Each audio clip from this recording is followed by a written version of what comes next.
in.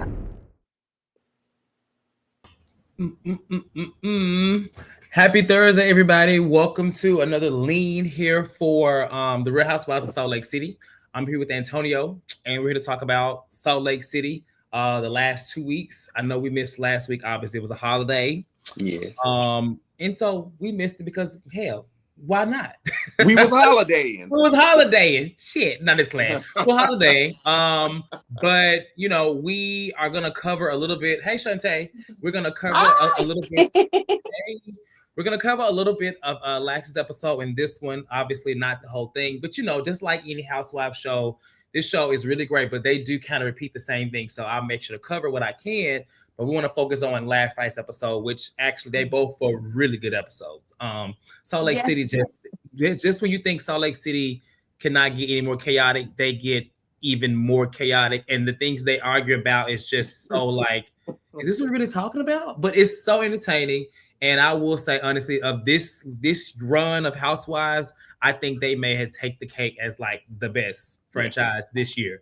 If there was a Bravo award or Housewives award, I would hope they would get it because, I mean, it's people watching the show that have never watched Salt Lake City in the past, and they stumbled across it, you know, because it was one of the first ones leading the pack, you know, before they all started airing, and I think people are really loving it. So I'm glad we continue to review it. I'm here with Shantae. I'm here with Antonio. Shantae, it's been a minute. How you doing?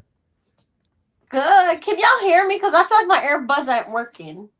We can hear you, but I will say we can't really see you. You know, you kind of low. You're looking like Miss Minnie. Why are you down there? Right. You looking like Miss Juicy. You're a little low. You we can hear you. There we go. You know, a little bit more Nick. Juicy, you a damn L.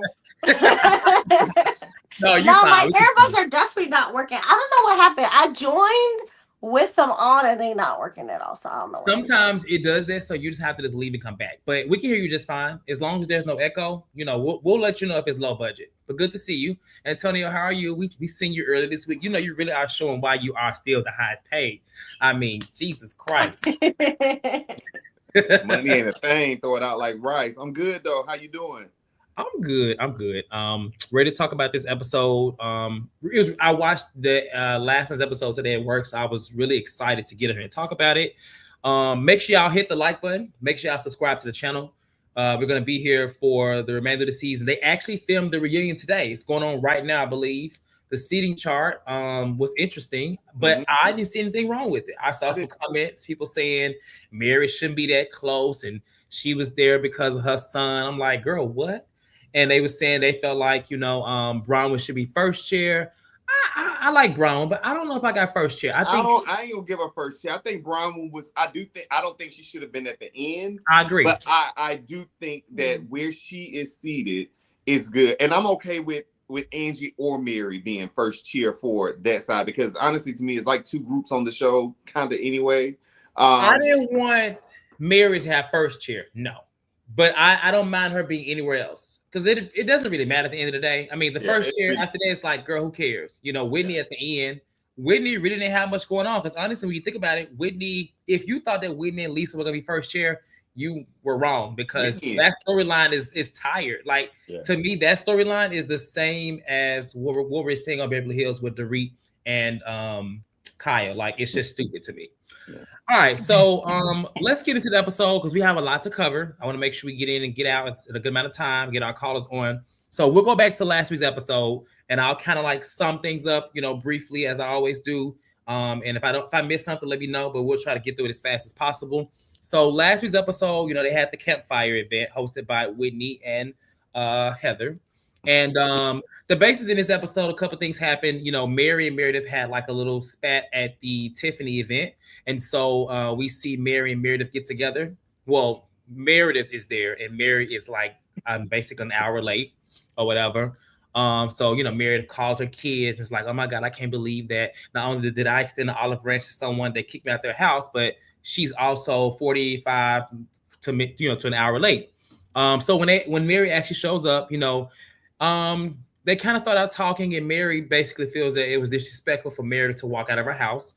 Meredith feels like she was kicked out or whatever. But Mary says that Meredith should stop playing the victim. And she says that basically you do things, Meredith, like you're not innocent in any situation. Basically, it's not like she wants her to own some kind of take some kind of accountability on things that she does, around the people that she's around, right? Um, and so, Meredith basically tells her that she was an hour late and blah blah blah, and Mary storms out. Mary storms out. Meredith says, I had your back for years. Mary tells her to get a better life, to get get a new life, get a better life than the one she has.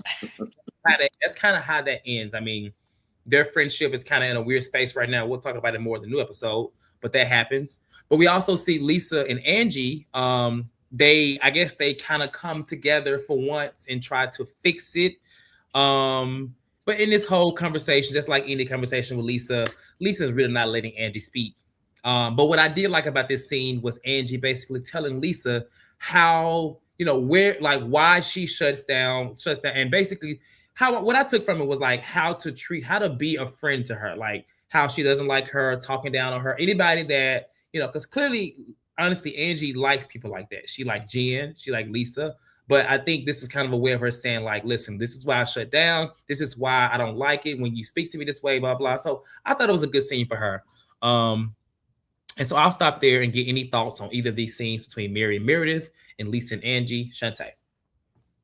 Well, as much as I stand for Mary, I definitely feel like Meredith does have a little bit of a point because Meredith has always had Mary's back, and I don't like seeing them fall out ever. Yeah. But I do think that, Meredith kind of expected a little more loyalty from Mary. I don't think Mary was intending to single her out with the kicking her out thing. It was more to make a point, like, y'all need to act right in my home, but Meredith, I think, took it harder because I think she was the one that championed for Mary to come back, and the fact that Mary is a full-time housewife now, I think is in part thanks to Meredith. As much as, Mary is amazing, I think that Meredith, deserves a little bit of loyalty, but at the end of the day, the day got to end. So they was going to fall out over something. Okay, And go. that's what they did. Anything regarding Angie and Lisa? Their little reconciliation? I feel like Lisa, she's so sensitive. She's fun to watch, but Lisa's gonna fall out with everybody at some point because she's very sensitive. She's very, I guess, I don't know. She's like in a bad spot as a mother because there's lots of things that have piled up that show that, yeah, maybe, she could do a little better, but no mother wants to feel that way, because nobody's perfect. So I just feel like she's always going to be defensive about that, amongst other things. And Angie was letting her know, like, no matter what happens, handle me with kid gloves. Like, I don't care how sensitive you are. I'm also sensitive too, So I'm glad that they're recognizing that in each other and being a little more honest. But I think they're going to fall out again too. So it is what it is. Of course. I mean, we saw the preview. Antonio? Angie and Lisa, I think it's it is what it is. I think they're both on the show now, which they may have been friends, but they're both on the show now to give us a show. So if that means that they got to fall out 50,000 more times in these next 4 or 5 episodes they may have left, that's probably what they're going to do. So I really, going forward, don't expect a lot from that friendship, but I do still expect them to give us some good moments. In regards to Mary and Meredith, I won't. I don't think Mary's been disloyal to Meredith, so I have to agree with Shantae on that. I also wouldn't attribute Mary returning and getting a snowflake to Meredith. I mean, it looks like to me, Meredith, her spot is barely secure. So I don't think that, production is taking recommendations from her on who should get a spot. I think that I understand why Meredith may have thought that she was being kicked out, maybe in the way that it was said, but Mary didn't actually kick her out. Meredith, to me, she kind of turned a bit into a Karen. I like Meredith, but she is the type to where everyone's coming at her 8,000 times, but I'm like, you do a lot of sneaky stuff as well. Like you, and some of it is not so sneaky. Like you do your stuff as well. So please, let's not act like you a victim in all this, because you're not. Also, if they were truly friends and she was truly, you know, loyal and ride or die for Mary, we wouldn't have had to hear about her having Mary's back in so many instances, probably when she shouldn't have, because we would see it, so we would know it. So there'd be no reason for her to repeat it. When someone does that, to me, it just shows, okay, well, you never really was a friend. Because when you do something for somebody and you doing it from your heart and because you really mess with them and you love them and stuff like that, you don't have to throw it back up just because y'all had, you know, any type of a falling out, especially a falling out that it was like nobody did anyone dirty. Like she didn't sleep with your husband or steal your husband or something like that. Like it was like a misunderstanding that really could have been, you know, talked out. So that's what I think of that. I agree. When we talked about this a couple weeks ago with the whole Tiffany part, I said that, you know, I think that there's just something there. I mean, it came out in this scene because, you know, Meredith kept saying that, you know, she basically added to the issues that her and Angie had. It seems like she wanted her to support her more and things, but I don't think she was supporting either one of them. When they played the flashback, she was telling both of them, like, she literally actually screamed at Angie more than anybody, and was just like, Angie, stop, Angie this, you know, and then she was looking at them both, but I think it was just kind of like, honestly, like I like Meredith, but it did get very caring. Like, and also, one thing, I didn't like her calling them kids either. Like, who? Meredith. Like, what you calling your kids for? And telling, like, you know, she ain't got nobody to talk to, child. You know, Brooks is her BFF and everything. I mean, so it is what it is. Like, Brooks, you know, keep it cute. He Brooks is like, he turning. I mean, he don't like no man, but he looks like he gained a little weight. Like he is coming into to be more a manlier figure. Nothing with his masculinity, but he just looks more like he's filling out himself. He seems like a little twink, but he looks like he's like eating and getting healthy. I don't know, whatever. I don't know. Whatever. I hope it didn't come out wrong. Yeah, I ain't saying he got none. I'm just saying he look healthy. All right, so I'll move on to the camp scene because little bits here happen, right? At the camp scene, everyone was gagged that Mary came. You know, Mary and Angie had a little shade fest before the thing, and Meredith said, I mean, not Mary, Mary said that, you know, the reason why she was late is because, you know, if what's her name wouldn't be renting all the time in Park City and buy a house in Salt Lake City, she would understand what it's like to go to Park City. It takes an hour. And I've been to Park City before, and it is far. It is not close. Like, we flew into Salt Lake City and we drove to Park City. It was like maybe an hour with some change. So I understand. And that's just like surface level what I know. So I'm on Mary's side.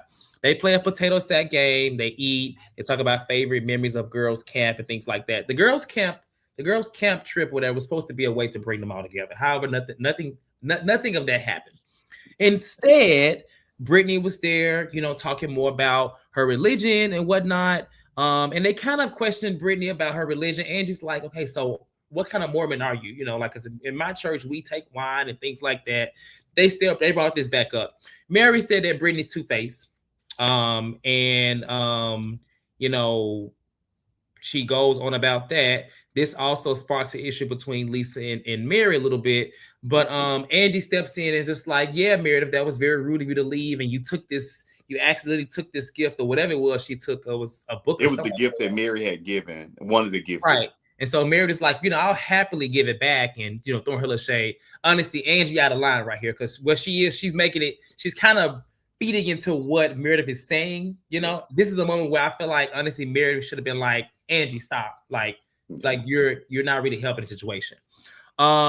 But Meredith says she didn't find it rude that she left the house. So, you know, it is what it is. Whitney steps in and says, we all know Meredith holds grudges and blah, blah, blah. And then Lisa says that basically Whitney should shut up. And she jumps in and throws Whitney under the bus by saying, well, yeah, I heard that Bronwyn told us that you and Angie were talking, that you were talking mess about Heather. And so they go on this whole spiel about what it is that Whitney said to Heather. Heather basically says, I mean, these are things I already kind of knew. I don't think she really knew. We know Heather was trying to save face, usually at the hands of other people, but she says she already knew.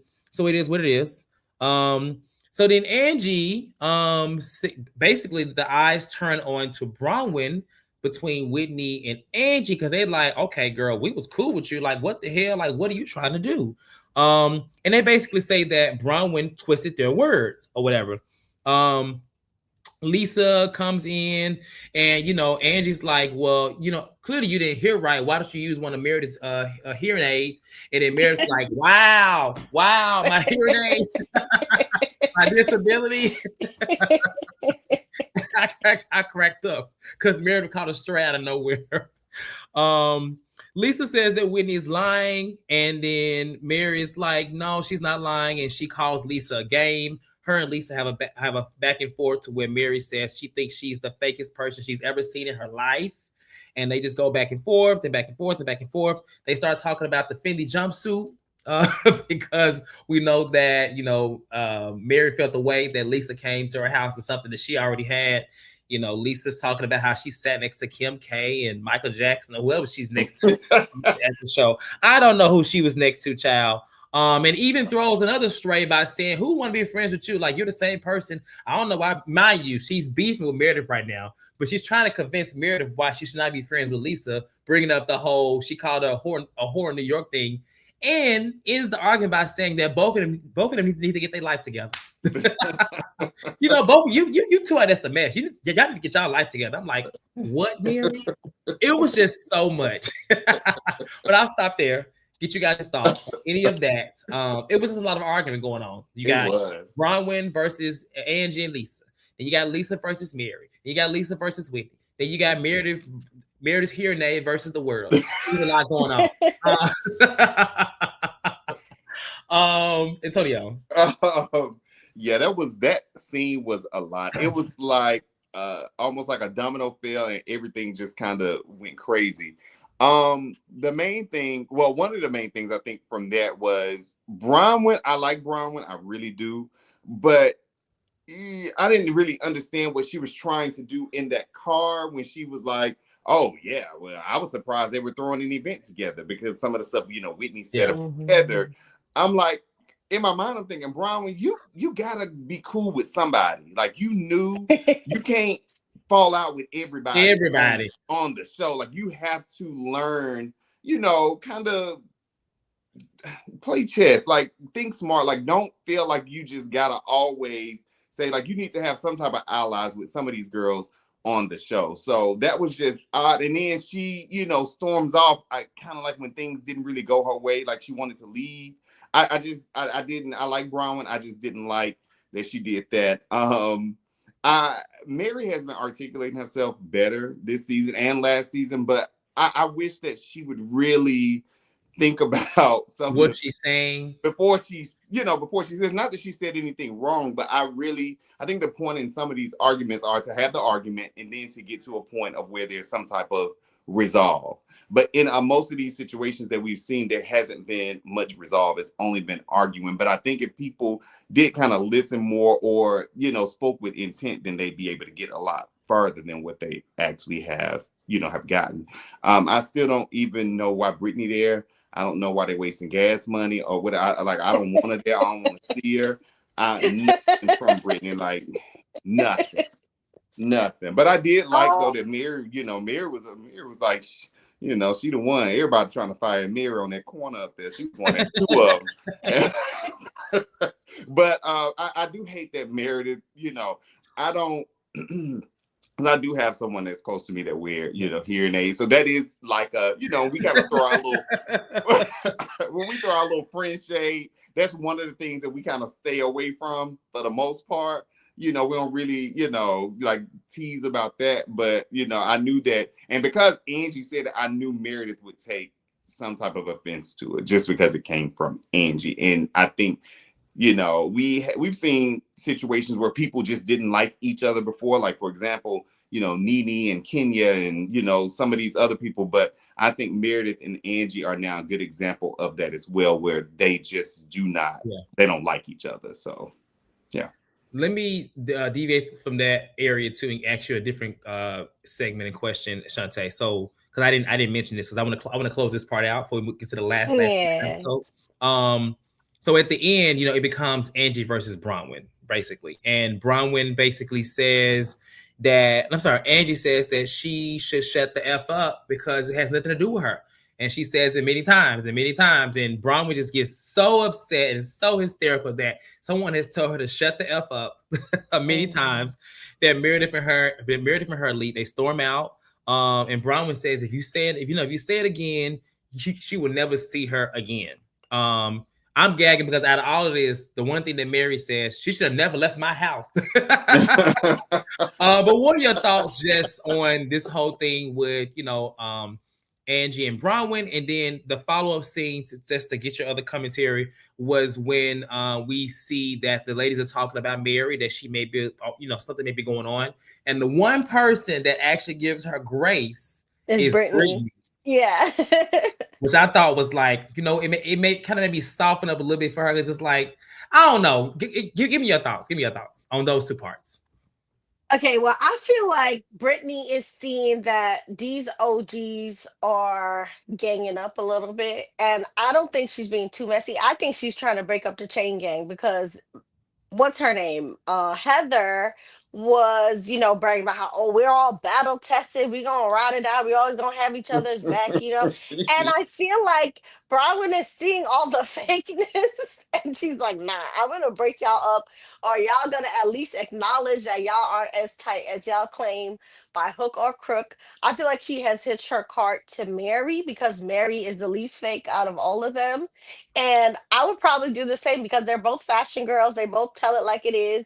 And Mary's not with nonsense. And Bronwyn is getting tired of the nonsense too. So I don't see Bronwyn as being messy, but I see her as being a newbie that knows that they're trying to sun her, because Angie definitely was trying to, put her in her place, all that shut the F up. Heather's been trying to put Bronwyn in her place and even disrespecting her husband, talking about, all I know is that your husband collects Starbucks mugs and he's an a-hole.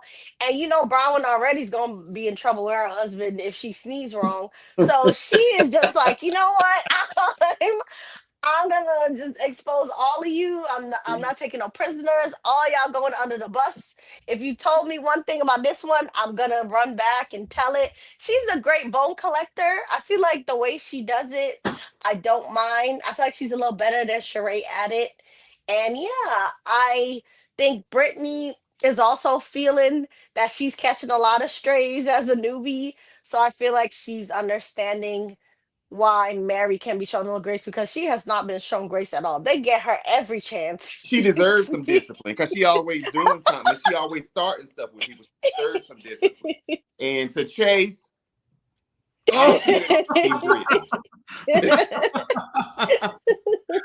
oh my God. But okay, so with that, so you think that Bronwyn is doing a good job with being like the bone collector? Yes. No, she's remembering things correctly. Here's the thing with Sheree was just kind of stupid a little bit. So, yeah. But when she would do something, she would stand in it. Bronwyn gets a little frazzled for the most part, like especially at that. And she like, girl, you drop that bomb and you sit there and you watch it. You don't get sucked in and pulled into the BS and start crying and threatening to leave. Like you're gonna be there because you want that check. Yeah. So I don't mind Bronwyn. It's just like, I don't mind mess. But at first I was like, okay, it's cool. She's doing it to get back. And I get it. Like Chase just said, like, she's basically, and I think you said it too, Shantae, she's going through to be like, y'all ain't perfect. Like, let me break this up, Yeah. I think she's having fun with it.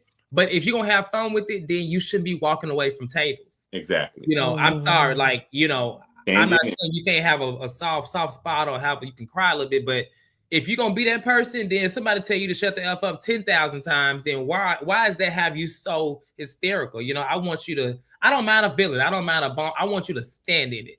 Those are the best. I want you to fire back like, no, you shut the F up. Right. I mean, Bronwyn ain't been no punk all season. So it's Angie. Angie.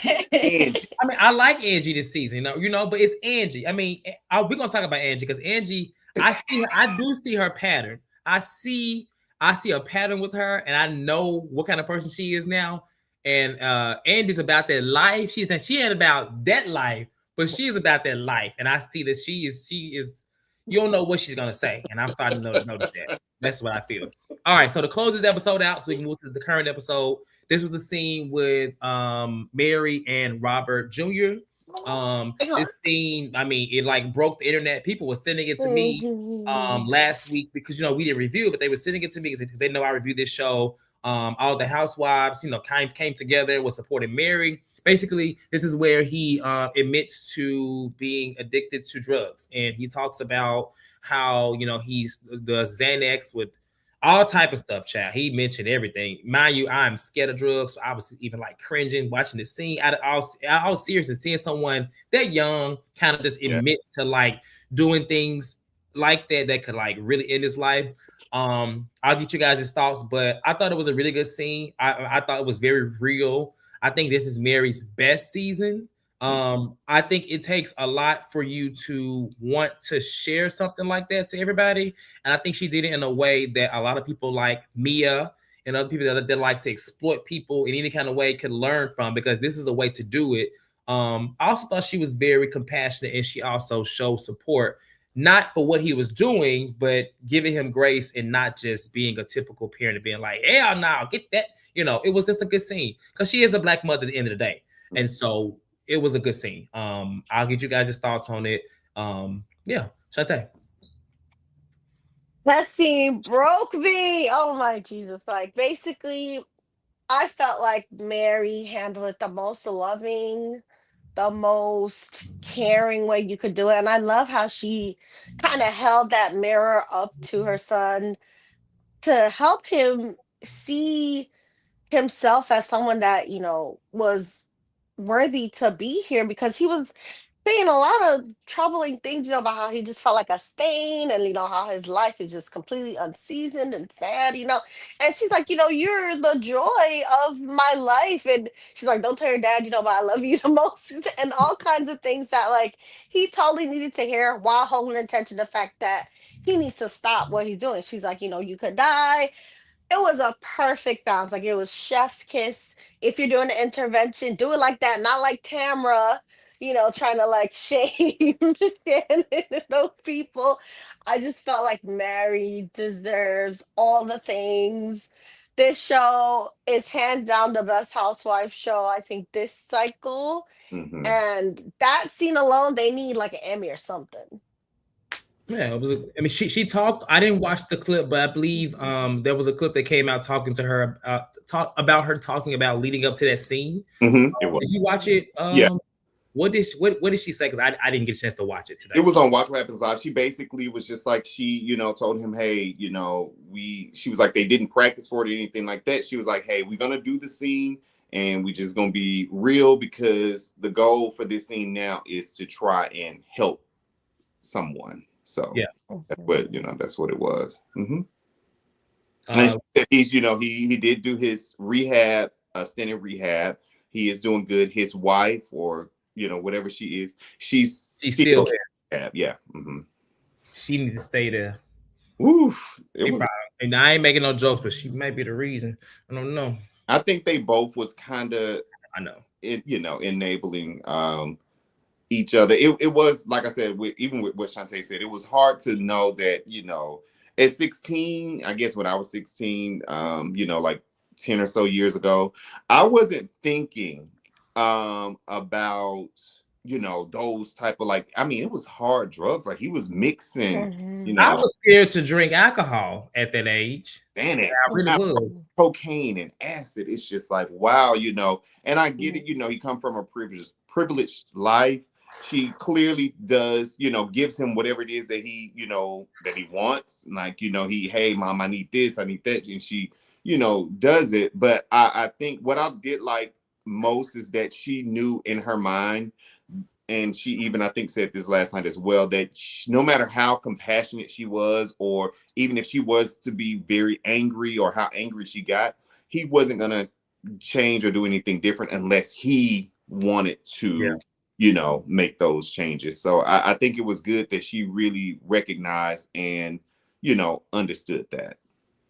I agree. Kudos to her for doing that. That was like a really big scene. And the way that they inserted it as the final scene, and the way that they were talking about her, about how she may be going through some things, and Brittany said, "Give us some grace." Then we went into that scene that was like a perfect like editing of an episode. Go ahead.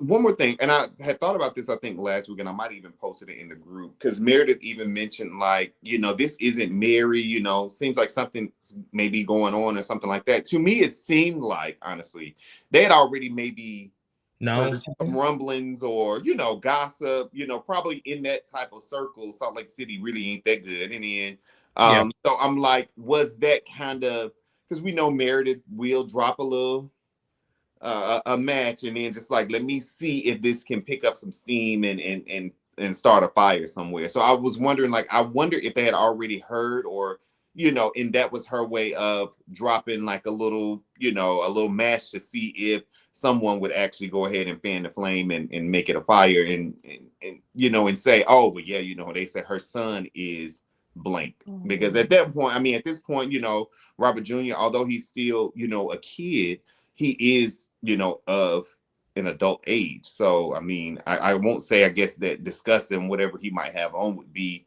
off limits, especially to them, because we see, some of the stuff that they'll do and how they kind of come at Mary about, her family, things like that in the past. But can I say something? I think the group have varying levels of knowledge about it. And I think Brittany was just guessing when she said, give her grace. But it did seem like Lisa knew something, because I texted it in the group chat where basically Lisa kind of threw it in her face about Robert going through what he was going through. And then Mary used the R word on her son, but apparently Bravo cut that out for now. I don't know if they're going to show it later. But I think Lisa knows, probably because of Robert's own post, because even before this episode, I feel like I had seen a post where Robert Jr. had posted like this big old bag of weed. Like, it was just like, I've never seen that much weed in one place. Besides maybe like if You it's need to like come over Snoop here. Dogg. But Mary was saying she knew that he smoked weed at least, but she thought that that's where he would stop, So Robert was kind of telling on himself. And even that scene with the wife in the bed where they was just like struggling to eat food, struggling to keep their eyes open. It's like, I'm sure Lisa and her sons, either saw it on social media, or like, between his posts or like the way, he acts if he goes out of his room. Lisa definitely knew, but I don't know how much the other women knew. But Mary, again, she's handled it like a champ. And I'm so proud of both of them for having the honesty and the courage to have this conversation, because so many people struggle with addiction. I'm sober myself, and I just know it's a hard journey to even admit, that you have a problem, even talk about it. So it's like amazing that somebody so young was comfortable doing it on screen. And it shows just how good of a mother Mary is, because you could feel the love and how comfortable she made him, all while still pushing him to, recognize that he had a problem, that he could die, and those kinds of things, So it's just amazing scene. And there could have been more that was edited out. I mean, they did a good job of capturing, but there could have been more that was said, that they was like, who knows how in depth I mean, that was pretty enough detail for me. I didn't hear anything else. He was pretty transparent with me from what I saw. So, all right. So we're going to move past that. We're going to get to the current episode, because I don't want to be here all night. And I'll try my best to get through these as well. There's a lot happened in this episode too. It's crazy because it was all the same event. One event for 45, 42 minutes, whatever of a screen time. And it was so much that happened, especially towards the end. So this is Meredith's bat mitzvah. Is how you say it? Is it bat mitzvah? Bat mitzvah, yes. Bat mitzvah. Okay. Well, I'm gonna say the BM. The BM, because I ain't got time to keep saying that. Meredith's BM. So she's there. She's with her family. Her oldest son is there. I don't know much about the oldest son. That must be somebody else's child. I think it's 7. She was just making very private, because it's only 2 years in age between. They're like all 2 years apart. The oldest son, Brooks, and then the daughter. They're like 26, 24, 22. Oh, okay. Maybe so. I don't know. I didn't even know. I thought that she only had what's her name, and Chloe and Brooks. Yeah, I didn't know she had. She's mentioned him before. She did say he was private and he lived, I guess, she's like she said, in New York. So okay. So they're all there. They all arrive. Brittany showing off her nails. She got jewels on them, and Lisa said that bridge and tunnel is in like unsophisticated. I'm gonna start using that. I like now that. She got ghetto nails. That's what I heard. She got ghetto nails. And I'm ghetto. I got jewels too. Bridge and tunnel. I immediately thought of Ashley Darby. Bah, the tea is silent. Bah, humbug. How about that, bah? No, I'm just kidding. Thank you, Chase. So, Angie's not speaking to Bronwyn. Obviously, neither is Whitney. They all wonder, is Mary going to be coming? So we go to a flashback of Mary talking to Angie. And, Mary is just like, right now I have a lot going on. She has not told Angie. I thought she did tell Angie, but Angie is respectful and she receives it and says, listen, I don't want to push you into a corner, but, whenever you're ready to talk to me, I'm here. And I appreciate somebody like that, because she could have been like, come on. She could have been all types of pressure, but she was just like, whenever you're ready. So I respect that in Angie, because Mary was clearly emotional in this moment. So obviously she knew it was something that was going on. I know y'all in the chat are saying that people they may have known. I'm pretty sure that if Lisa may knew something, I'm sure Angie would have as well. So it's either here or there. But it does seem like Angie may be a better friend to Mary than anybody, because maybe she's scared of her. I don't know. But she seems to be pretty loyal to her, from what I've seen. I don't think she would do or say some of the things she's done to like Lisa and others that she's done, that she like to Mary, that she's done to them. So then we get back to the event from the flashback, and we see Bronwyn and Brittany and Melly. Now, we ain't seen Melly all season. Apparently, they kind of cut Melly out because of her political views, is what I heard, allegedly. I'm not sure. But she was the other friend, but it's really been all about Brittany. Brittany, honestly, to be honest, Brittany's a damn near a housewife. They should have went ahead and gave her a snowflake. Yeah, they should. I'm just saying, she's been there. But in the conversation, Brittany is upset about the whole three guys comment that was made at the event from Angie. Angie was like, you're doing 3 guys. And so she's upset about that. And so Bronwyn is just like, listen, Angie is just somebody that's always looking for a moment. Every event she's at, she finds someone to target and she just does whatever and explodes and whatever goes off. She throws a little shade at her split personality, and we see Lisa talking to Meredith's mom. And the first thing I thought of when I saw that was like, I wonder what her mom thinks, knowing that you said she slept while I was in New York. But then again, maybe her mom doesn't know that she said that. So any quick thoughts here on this scene about anything, Brittany, Melly, Bronwyn, anything here if I move on? Wasn't Brittany the one mentioned that she at one point was dating like 10 guys? I mean, I know she said on the previous episode that she was dating 10 guys, exactly. But she was dating 3 of them seriously. Yeah. So this is at the campfire. She did say that. Yeah. Okay. So I would take seriously dating is like y'all serious and y'all probably. So was she never said Angie. Did she ever say Angie lied about the 3? She only was like, you said you called me a slut. She never said it was a lie that she wasn't doing it, when she actually the one that said it. She's an idiot. She's a moron, and she's a buffoon. And she has dry hair as well, according to Lisa Barlow. So. Oh my God. No, Antonia's right. She was telling herself. Remember when she showed up with the 2 guys at Angie's event, and like she left one on the couch while she was crying with the other one? It's like, she didn't show up with 2 guys. She showed up with one, and one showed up. One showed up because one of the husbands invited him. Let's not do her like that. But just the fact that they could set her up like that means she's for the streets. Like, nobody would know back in the day. I'm saying I'm safe now. But nobody would know who I was messing with like that. Hold on. You see this coming, Ronnie talking about some, look at y'all with these high body count beards. Excuse me? he must got a bald face and can't grow one. It's always a hater. Ronnie, about a hater in 100 characters. No, that's funny. Yes, Amanda. Jerry did pop up. She didn't invite. She came with one guy. I don't like Brittany like that, but let's not. Okay, outside of that, we know she said dating 3 guys seriously. So Yeah. She All right. finished So we're gonna drinks, move on. We're gonna move on. yeah. So after that, Meredith makes her grand entrance, and then the ceremony starts. And then we cut to Mary, who actually decides to show up. So when she shows up, she get out. Of course, she's late again. I mean, super late at this point because they didn't did everything at this point. They didn't sit down and see them at an entrance. They at least been there about an hour. So she had an hour late again. So when she arrives, child, she can't get in, or maybe I don't know if she just didn't go to the door, but she's literally like, it's just like crazy. This whole little pure little ceremony going on, but behind the ceremony, there's this dark little creature that's just knocking and doing this, and she doing all this. It was the funniest thing ever to be like, what the hell, ma'am? Just go to the front door because you got Whitney and Brittany like, did you see that? Did you see that? It's just weird to see this dark little shadow behind this pure light event. I thought it was hilarious.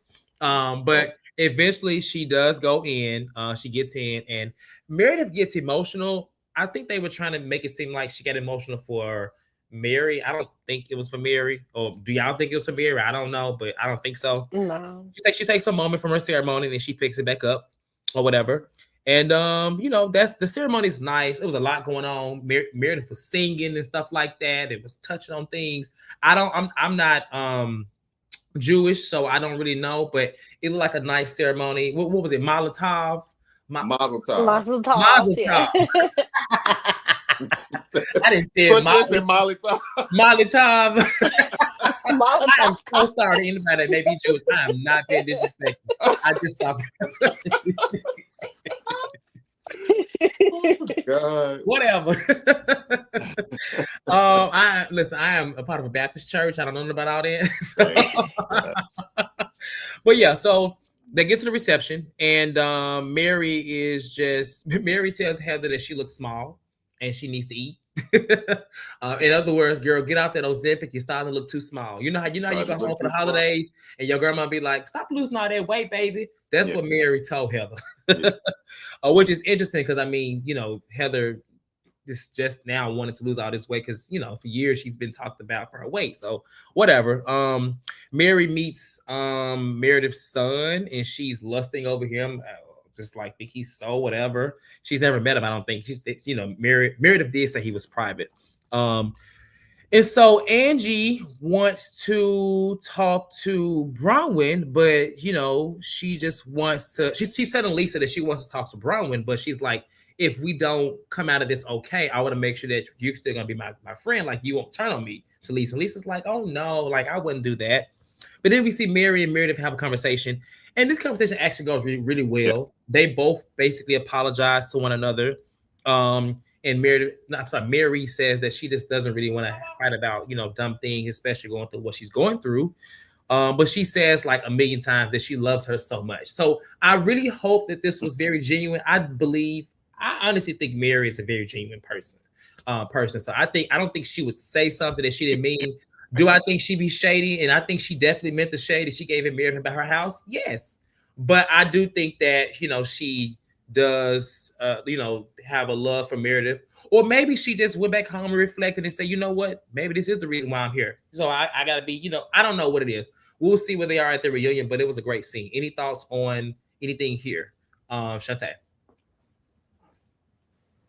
Yeah, I thought it was hilarious. Like I was falling out laughing when I saw Mary in the window. She was so spooky. And the girls were getting kicked out of it too. Black. Yeah, she was complaining about everything. Why is it so dark in here? I know, it's like you just go sit down. Like, why are you making a scene and complaining at the same time? But that's Mary. I love it.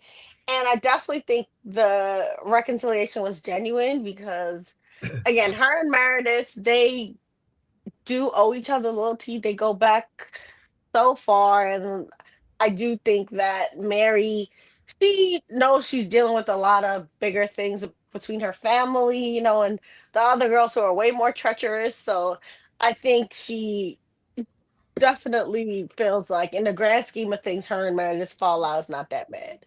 Yeah. So yeah. Team Mary for sure though. Tonio? Yeah, I agree. It was funny, but I'm like, how long was the walk, and why couldn't the driver just drop them off at the door if they were at the event? Like usually, you can pull up to the door, you get out and go to the door. I don't understand why my sister was having so many issues finding that door. That was hilarious to me, and to see that little shadow, that was crazy. But yeah, that's about it for that. Mary's funny, but I agree. I do also agree, Cortez. I think that she would not have given that to Meredith if she didn't mean it. That's one thing I will say about Mary, seeing her over since the beginning. If she don't mean it, or if she says it, then she means it. And I don't think that. I think that was a genuine situation. I still don't think that they are like best friends, because she'd never seen Meredith's son before. So, but I do think that she does love Meredith. And I think that Meredith, probably loves her as well. I don't know, but I know Mary does. Mm-hmm. They definitely said our girl. They could have told her with the damn door. What they said they said they dropped her off at the front, but production filming her like, because it could have been like, Mary. But they wanted clearly they was outside with their cameras, they old dusty selves. Right, just sitting like this. She just lost. Got my auntie out there looking crazy at these white folks event. She did call Rita's Meredith's oldest son. She's like, "Oh, you a stud." I was like, "Okay, like, girl, what?"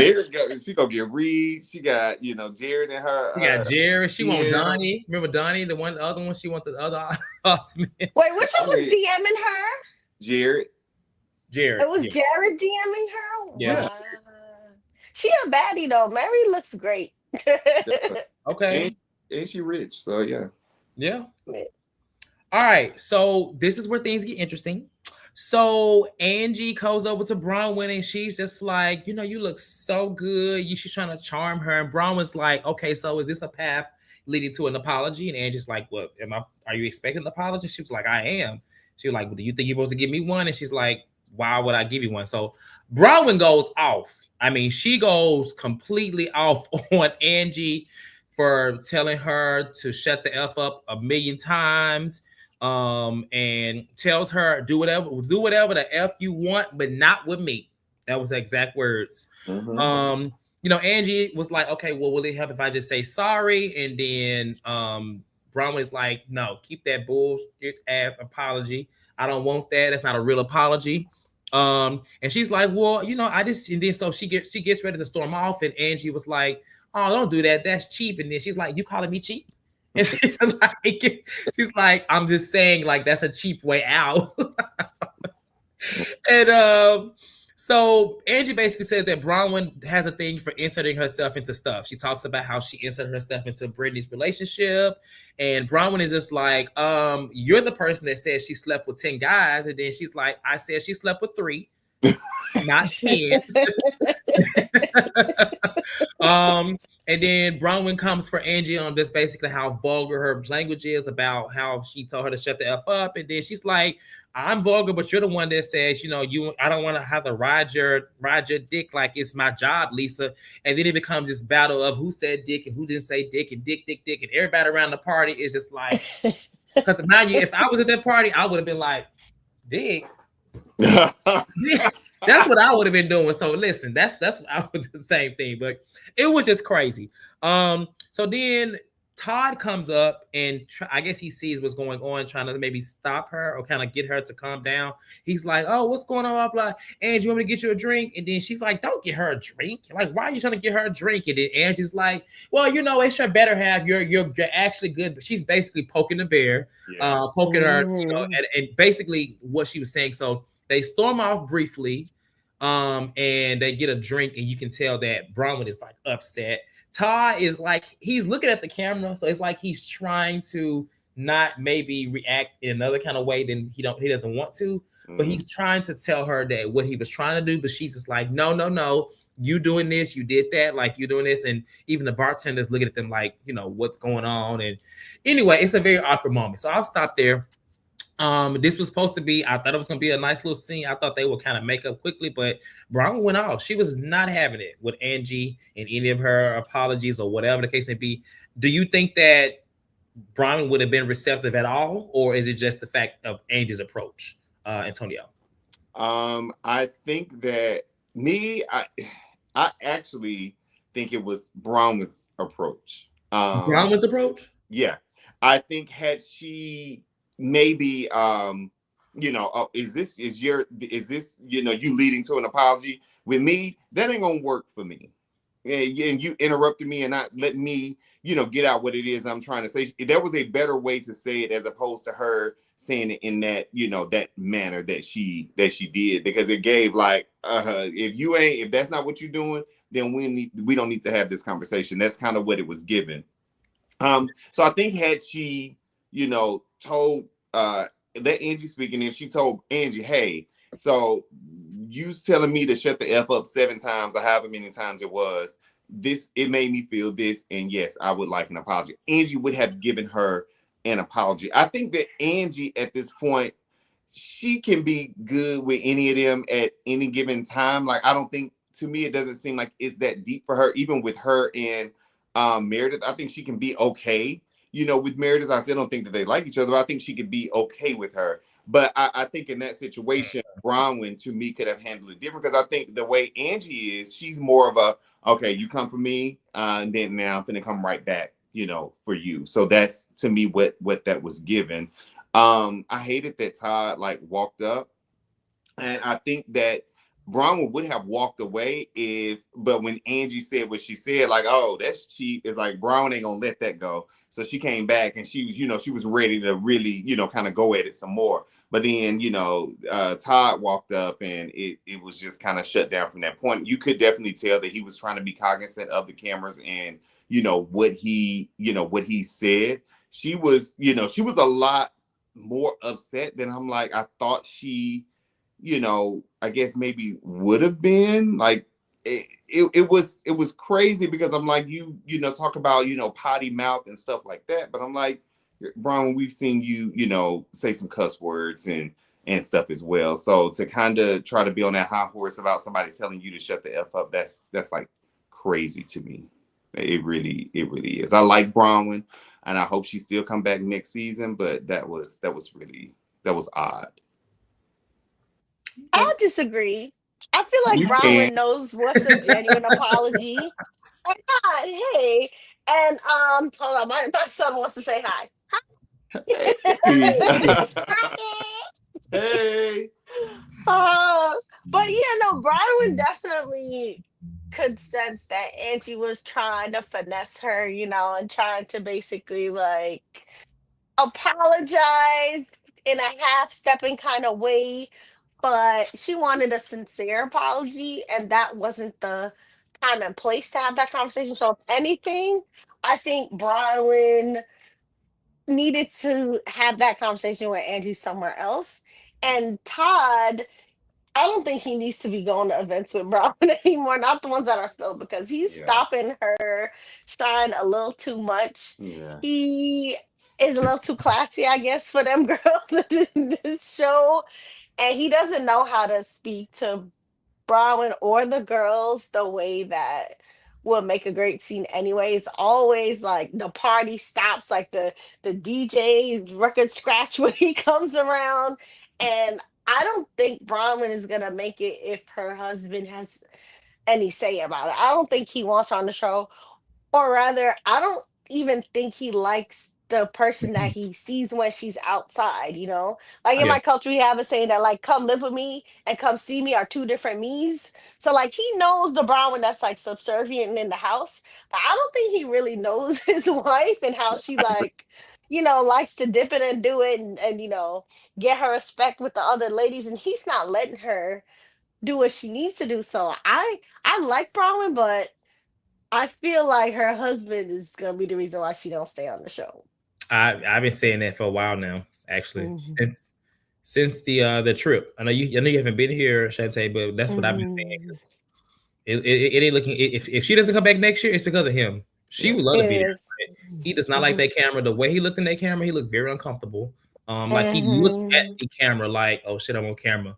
And then he just didn't. He didn't look like, he does not want to be there. He don't like the other people. He thinks he's way above them. He He told does.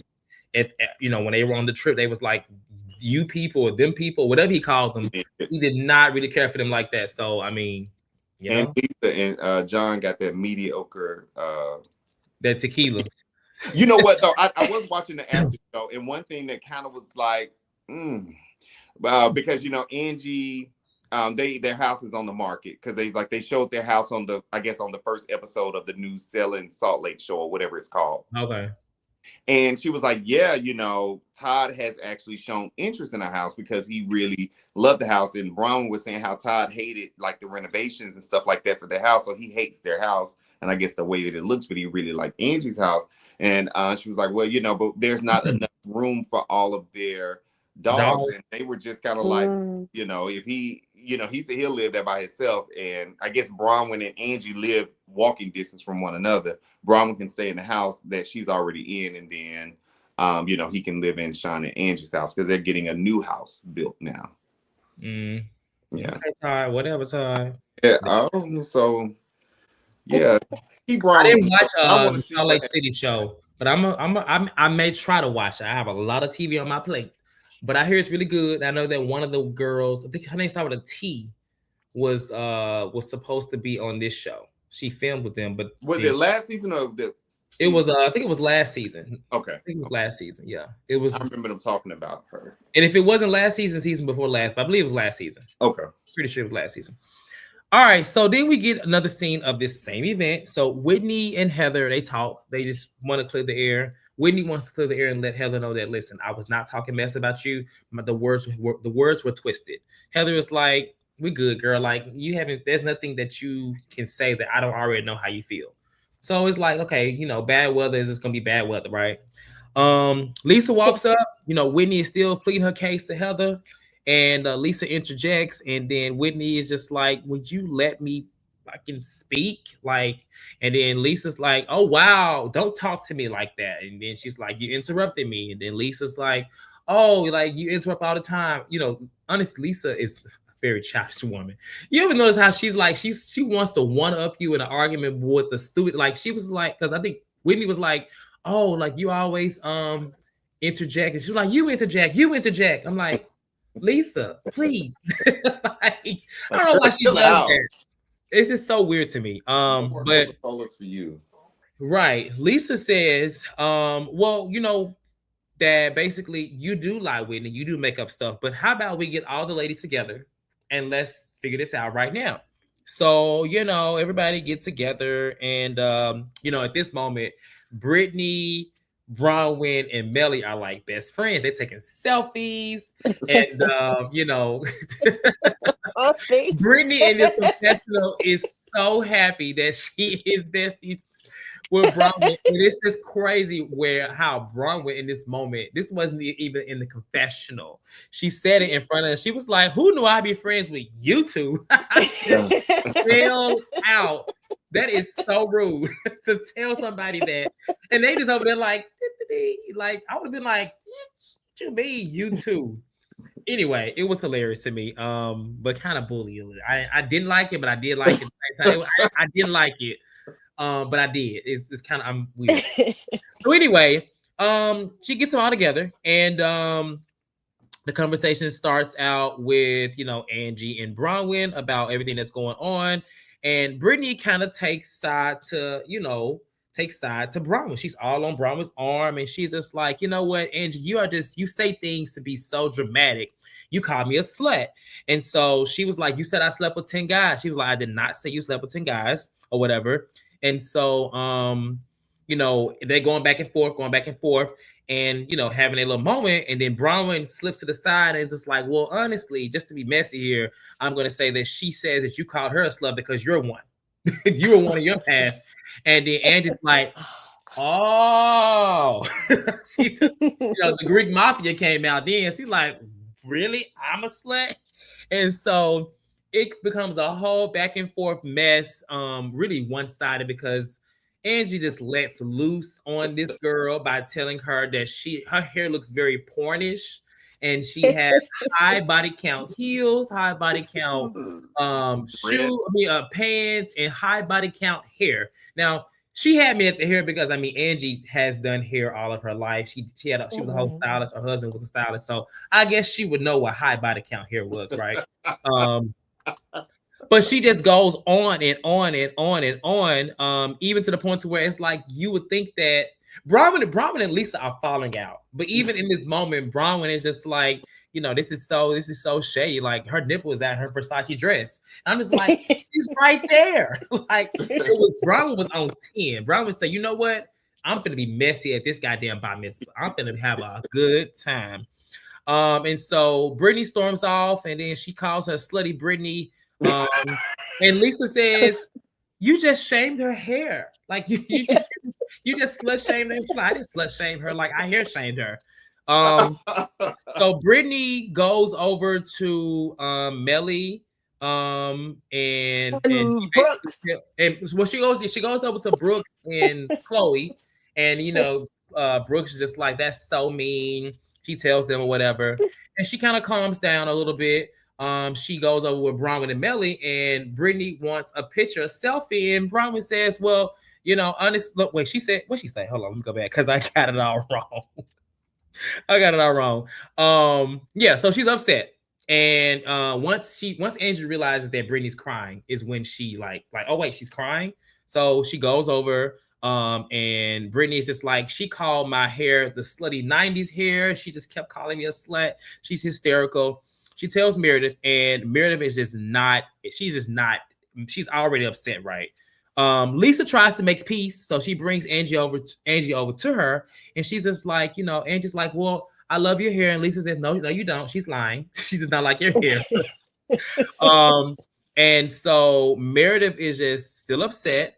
And she says, I think you should leave. I think you should definitely leave. You call somebody a slut, you call somebody a whore, get out of my event. And it just becomes a whole thing to where Meredith kicks her out. She calls security and just kind of like dumbfounded for a second. But Meredith says she wants her husband to get her in the security and get the hell out of her event, like not at this event. Meredith was like, I'm not Meredith.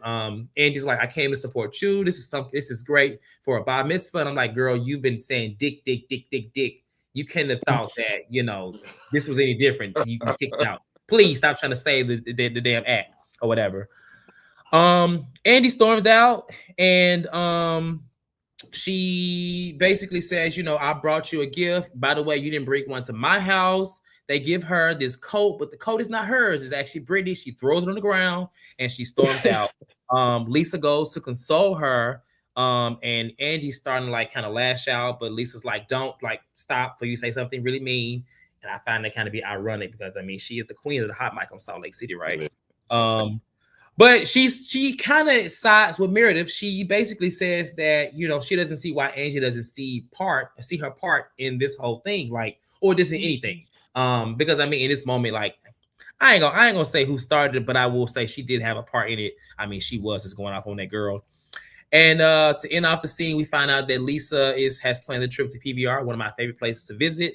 Brittany thought she had a friend, and Bronwyn, she wants a selfie. And Brittany says, Bronwyn says, I don't have slutty hair, so I'm out of it. Bye. And that's how the episode ends. So what are y'all thoughts? There was a lot going on, but I ain't gonna lie to you. The way that Angie left that party is kind of iconic. I don't know.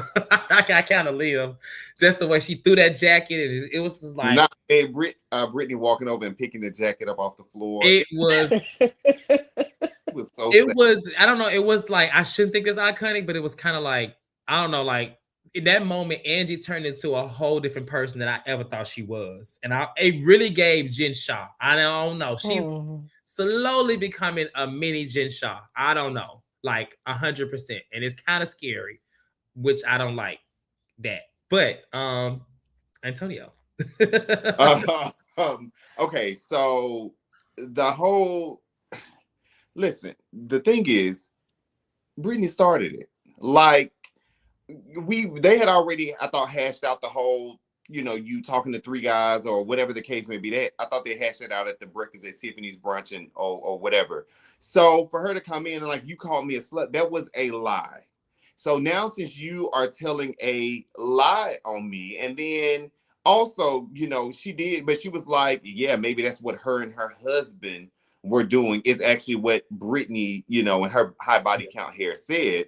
at that time. That was just crazy to me. The high body count hair, the high body count dress, and the high body count shoes. Like, said she looked like she should be like walking, crawling up a Camaro in a video or something like that. That was great. It was the fact that she said she had pornish hair. It That was just that so sent funny. me. I was like, what? It was so unserious. So that's why it's like, oh, high body count hair. That was so unserious to me. So, but anyway, getting to that point, you know, when Bronwyn said that, and Bronwyn was like, well, I said I'll be her friend for a hot minute, and I gave her 5. So that's all I had.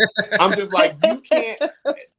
Everybody, you know, they like to kind of always focus like, okay, you did this to me, but they don't realize what they did to kind of cause that type of situation.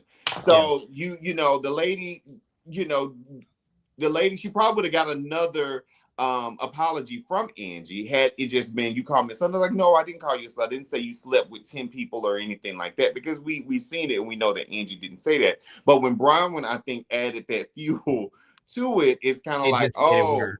so now you've been talking mess about me, so now I gotta go ahead and I gotta get you. And she latched onto Brittany, and it was crazy. Like, the girl left, ran away crying, and went behind the curtain.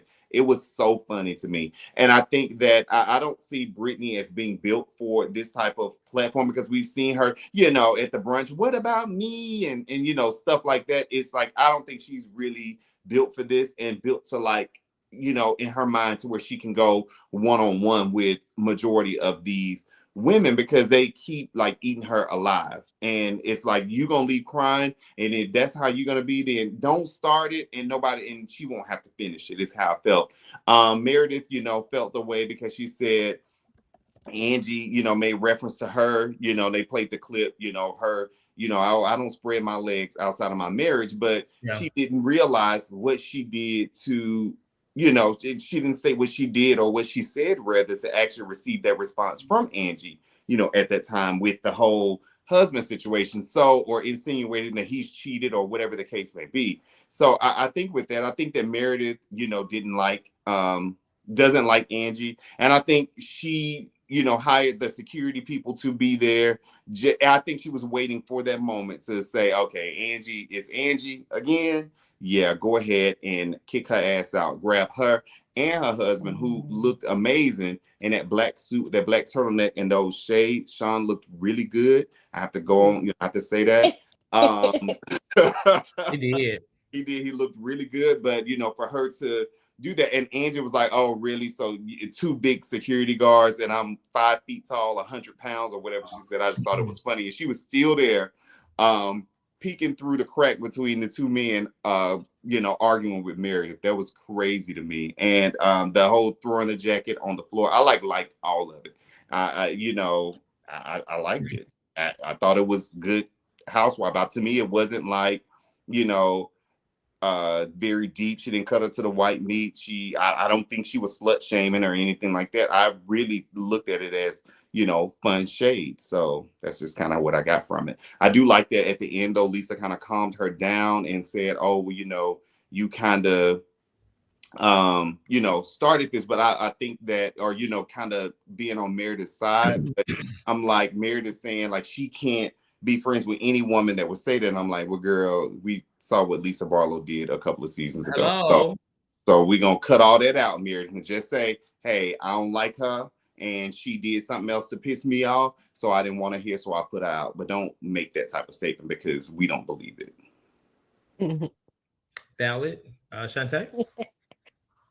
That scene was so funny to me. First of all, the fact that Maylee or Melly, whatever, she Kelly. caught a stray too, when they were She like, "You did. gotta bump Yeah, I it forgot too," that. and Yeah. I was like, "Oh, poor thing." She told us she had And then, a high body count hair too. yeah, she's like not expecting that at all. And she didn't deserve that. So that's the only one I felt truly sorry for. But then when I looked at Britney's hair, it did look like she either got it done and then had a little roll in the hay and just left, or she did put that dry hair and a bump it. So Angie wasn't wrong. I definitely think that Angie and Meredith never really forgave each other, but I found it ironic that Angie and her husband, remember they had kind of wanted to do the same thing to Meredith when it was the mafia night. They're like, oh, let's get a bodyguard. Let's try to kick her out if she does anything. But then the one who got kicked out was Angie this time by Meredith. So it's clear that them two still don't see it for each other. They were trying, but I don't think they're gonna recover from this very soon. And they don't need to be around each other like that. So again, I definitely feel the most sorry for Melly or Riley, but Angie ate, and I think she held her own, even though Meredith had the little last hurrah with kicking her out. Yeah. I feel that the real problem in this was Lisa and Bronwyn, honestly. Lisa was finding enjoyment in all this. She was just cackling. She was adding her little comments. Even when, let's say Angie don't like the damn hair. If Angie went to her and said, I like the hair, we don't need Lisa saying, no, she doesn't. She was doing a lot of things on the side. She told Brittany that she needs what is it? It was sometimes that's why I said she called her hair dry, because whatever spermatic or something like that. It's like she said that oil treatment or something. And then like what did she say? Like he's like spermic or something like that. It was so like Mean Girls. Because like even after all that, when Brittany stole up the first time, Lisa's just like, you just shaved her hair. Like it's like, oh my god, like this is so like you need a hypothermal treatment or something like that. She whispered. Yes, therapy. What is this? I'm about to say, can you say magnetic? Can you say magnetic? That's how I feel trying to read this. Whatever that is, that's what she said. It's on the screen. That it's on the screen. But it sounds like keratin. Yes. Yeah, so I mean, I would, and then Bronwyn escalated that. She made that into something so big intentionally, and she even said, I'm being messy. I just, I don't really care for Brittany like that, but I just, like, I would hate to be her. Like, yes, she has her issues, but I mean, seeing Bronwyn just be like, I'm your friend, girl, I'm not your friend. That's so mean. but Brittany, let's say this. Brittany at her big age, you and this girl ain't seen eye to eye in a minute. Yeah. So you can't tell me because y'all standing beside each other at a party because y'all kind of having y'all issues with people and y'all have a few minutes of conversation. Now y'all friends. Brittany is not even like, girl, I'm playing with you. Like, we ain't friends. Like, I don't know you. I don't even talk to you like that. No, so I know, for Brittany at her big age to be like, oh my God, we are friends. I've been waiting on this for so long. But that just shows you this kind of person. Like, she is not built for tough. Like, she is just like, I don't want to say she's a weak woman, but just watching her, there's a lot of things about her that is just like not great. Like, I feel bad for her, but then I don't, because she brings it upon herself.